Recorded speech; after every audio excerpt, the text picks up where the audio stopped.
So thank you to Sages, thank you to Ezra for co-chairing this and inviting me to talk. I want to start just by getting the blood flowing a little bit. Lunch is in a few minutes. We might go a little bit over. So quick show of hands. How many of you currently have a bile duct exploration program at your hospital? Okay, great. And then hands for those who don't have a kind of a formal program. Okay, I don't know, maybe half and half. So really the point of this talk is to answer the question, really for those who don't have the program going, what are you about to step into? And so I hope to answer that. I have no disclosures. So Sages has a very rich history with the bile duct. Laparoscopic common bile duct exploration has been discussed by Sages leaders for decades. For anyone who is interested in this perspective, I would encourage you to listen to the story from Sage's most senior leader, George Bursey, who at 102 years old is still trying to move the needle toward better health for patients with bile duct stones. His most recent book, No Stone Unturned, is focused on the management of the bile duct over the years, and I had the pleasure to sit with him during our Sages Stories podcast, which is actually available through your app, so shameless plug. But episode 4, he talks a lot about what he's been doing with the bile duct for many, many decades. So I think a helpful starting point is to look at bile duct management in 2023, and let's just choose 1990 and start with a little bit of math. So add your juices flowing, now get the brain flowing a little bit. So there are 1 million laparoscopic cholecystectomies, give or take, in the U.S. every year. What we know from data is that about 5 to 20% of these patients have bile duct stones. So you can see I like easy math, so we'll say 10% leads to 100,000 patients with choledochulithiasis per year. So while we don't have exact figures, we also can compare that to new pancreatic cancer cases, which is 65,000 per year, again, in the U.S. So who takes care of these patients? The ASGE sponsors 68 advanced endoscopy fellowship programs in the U.S. So again, let's just use some basic math. We'll say that there's 100 new advanced endoscopists joining the workforce every year. So I'm just going to go ahead and address the elephant in the room, which is that in 1990, ERCP was used as an adjunct in choledochulithiasis, and at that time, most bile duct explorations were being done open.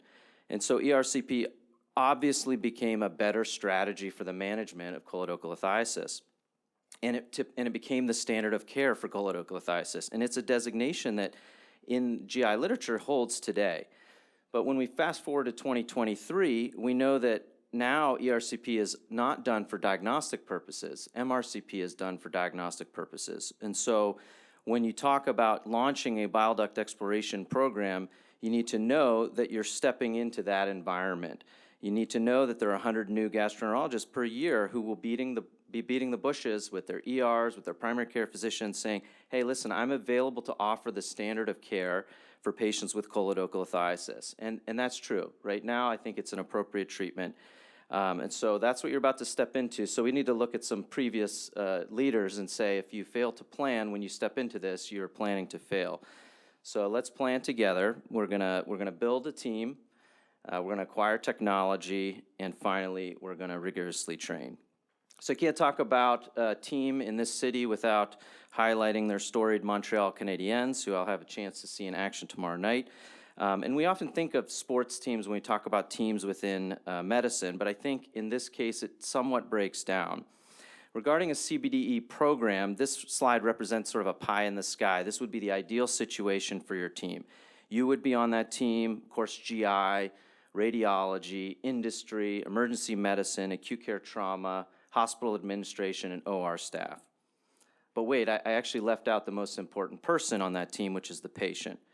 And I think an important lesson in this journey that I've learned over many years has been that unless every single person focuses their effort on the patient, some members of this team can actually weaken the team.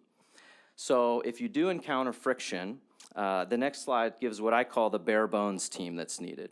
I think if you as the champion of this program have support from industry and your hospital administration, you can proceed with a bile duct exploration program. Will you have to be more creative to get in front of a patient? Yes. But will you also be able to sleep at night that you offer the most optimal thing for them? Also yes.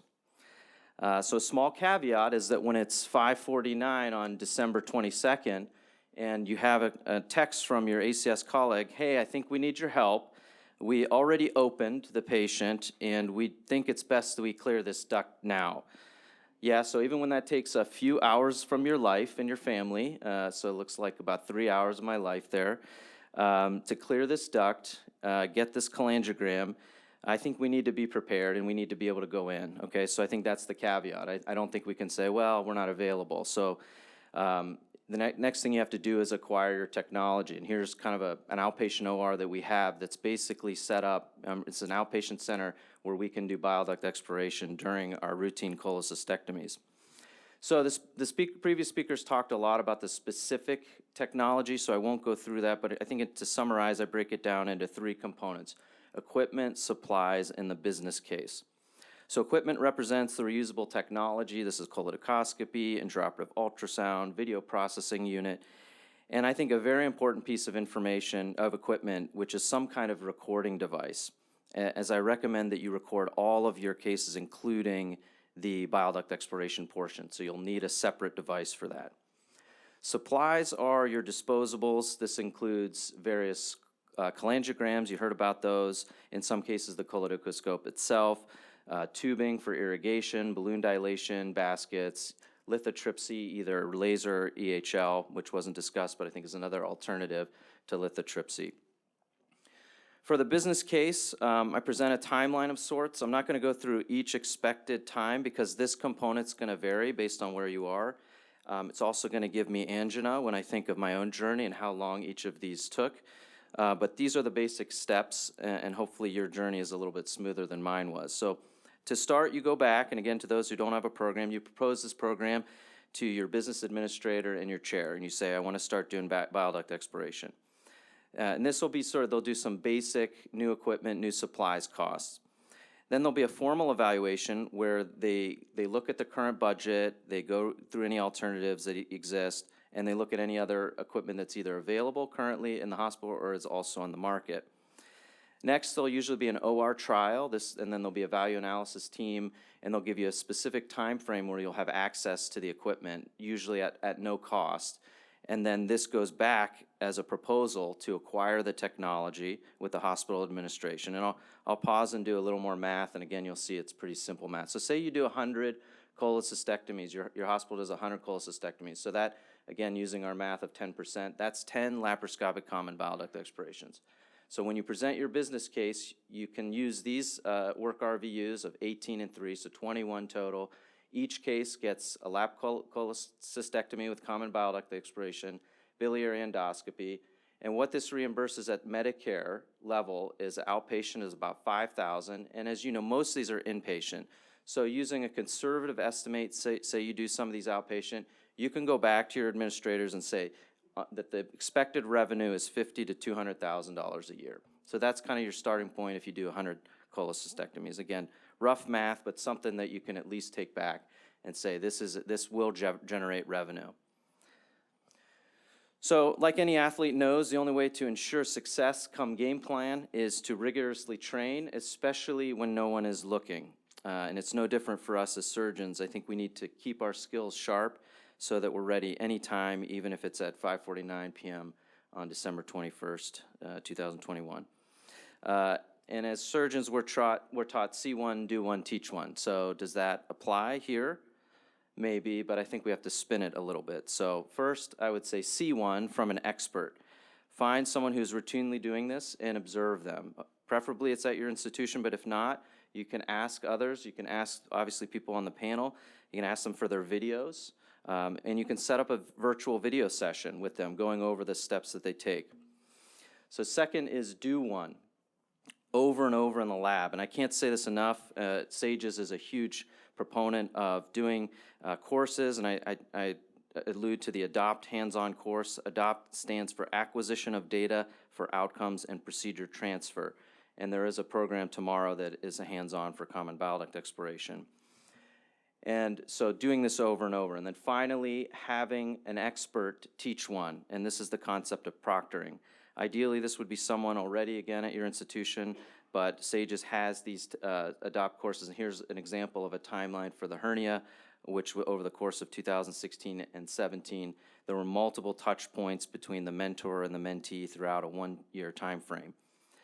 So final word about OR team training, you're not necessarily going to have your regularly scheduled assigned team, especially on nights and weekends. And a quick tips would be assigning a nurse, a tech lead, including a flip chart on the cart so that it's easily accessible, and even better yet, having a QR code linked to a video that shows all the steps of setting it up so that there's less frustration. And finally, given frequent staff turnover that we all know about, having quarterly in-services. So to conclude, ERCP is an acceptable approach to choledochal. However, I don't think anyone wants acceptable when excellent is an option. I think as surgeons, we need to move the needle from acceptable to excellent for our patients. And though we've been talking about this for decades in SAGES, I think we're actually at a tipping point. Because we know that in most situations in 2023, LCBDE is the most optimal option for our patients. I think it's time for us as surgeons to launch these programs all over, and if you take this torch, you will encounter resistance, but I want to tell you that it's worth it, and as you progress and you get this resistance, keep the patient at the center, and you won't lose sleep. Of course, I barely can scratch the surface of this, and years-long journey in 10 minutes, but if anyone has resistance, wants to hear the good, the bad, and the ugly in this journey, feel free to reach out to me. I'm happy to consult with you. Thanks.